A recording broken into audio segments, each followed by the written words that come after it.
अस्सलामु अलैकुम वरहमतुल्लाहि वबरकातुहू। आज के इस वीडियो में हम गुस्ल के फ़राइज़ के ताल्लुक़ से बयान करने जा रहे हैं। कल के वीडियो में आपने गुस्ल किन चीज़ों की वजह से वाजिब होता है, गुस्ल किन चीज़ों की वजह से ज़रूरी होता है, उसके ताल्लुक़ से आपने सुना।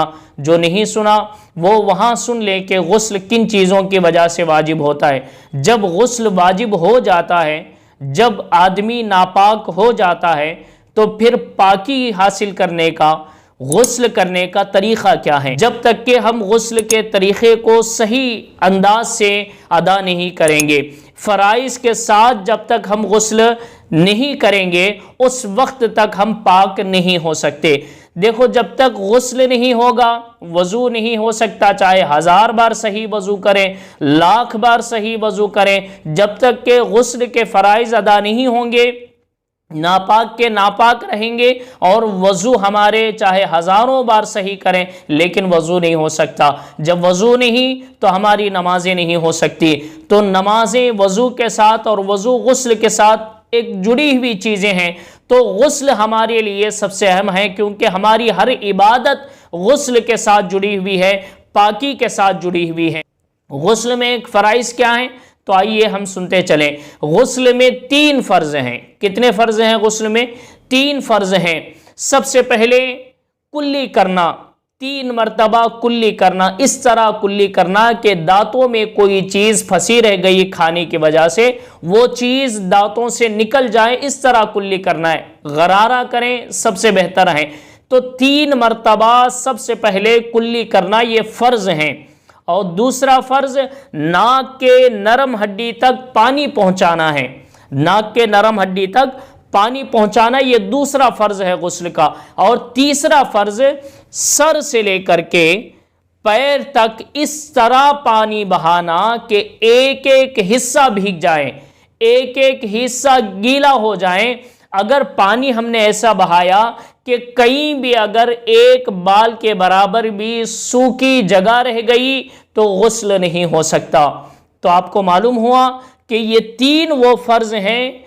3 मरतबा कुल्ली करना, 3 मरतबा नाक में पानी चढ़ाना और पूरे बदन पे इस तरह पानी बहाना कि हर हिस्सा भीग जाए, उस वक्त जाके गुस्ल होता है। अगर कोई बंदा इन 3 चीज़ों में से एक चीज़ को भी छोड़ देता है, कुल्ली करना छोड़ देता है, या कुल्ली करता है नाक में पानी चढ़ाना छोड़ देता है, या कुल्ली भी करता है नाक में पानी भी चढ़ाता है, लेकिन बदन पे जब पानी बहाता है तो ख्याल नहीं करता पीछे का हिस्सा सूखा रह गया है या बगल का हिस्सा सूखा रह गया है या दोनों रानों के बीच का हिस्सा सूखा रह गया, अगर इसका ख्याल नहीं करता, एक बाल के बराबर भी कोई हिस्सा बदन का सूखा रह गया, तो याद रखें उसका गुस्ल नहीं होगा।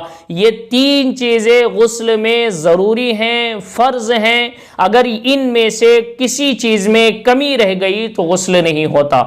समझ में आ रही है आपको बात? तो मैं फिर से एक गुजारिश ये करूंगा कि जब आप गुस्ल के लिए बैठेंगे, सबसे पहले कुल्ली करेंगे, नाक में पानी चढ़ाएंगे और बदन पे जब पानी बहाएंगे तो एक बात याद रखिए, कुछ लोग ये कहते हैं कि यहाँ पे 3 मरतबा पानी डाल लो और बाएं तरफ 3 मरतबा पानी डाल लो और सर से 3 मरतबा पानी, गुस्ल हो गया। ये नहीं है। 3 मरतबा पानी डालने से गुस्ल अदा नहीं होगा, बल्कि पानी इस तरह बदन पे बहाना है कि जिस्म का हर हिस्सा, एक बाल भी सूखा ना हो, इस तरह पानी बहाना है। अब ये ख्याल रखिए कि जब आप पीठ पे पानी डाल रहे हैं तो पीठ का कोई हिस्सा सूखा ना रहे। जब आप पानी डाल रहे हैं बदन के ऊपर, बगल को अच्छे तरीके से अपने हाथों से मल लें ताकि हर हिस्सा भीग जाए। और दोनों पैरों के बीच का हिस्सा, जहाँ पे अगर कोई अंडरवेयर पहन के नहा रहा है या कोई तंग चीज़ पहन के नहा रहा है, तो वो दोनों रानों के बीच में, दोनों पैरों के बीच का हिस्सा अच्छे तरीके से पानी बहा दें ताकि वहाँ भी पानी पहुँच जाए। अगर इनमें से किसी चीज़ में कमी रह जाती है तो याद रखिएगा आपका गुस्ल नहीं होगा। ये 3 चीज़ें बहुत ज़रूरी हैं, फ़र्ज़ हैं, इनके बगैर गुस्ल नहीं हो सकता। जब गुस्ल नहीं होगा तो वज़ू नहीं होगा, वज़ू नहीं होगा तो नमाज नहीं होगी, इबादतें नहीं होगी। लिहाजा ये फ़र्ज़ तरीक़ा याद रखें। इंशाअल्लाह हम अगले वीडियो में वज़ू का सुन्नत तरीक़ा हम बयान करेंगे। अल्लाह से दुआ है अल्लाह ताला हमें मसाइल को समझने, अमल करने की तौफ़ीक़ अता फ़रमाए। अस्सलामु अलैकुम व रहमतुल्लाहि व बरकातुहू।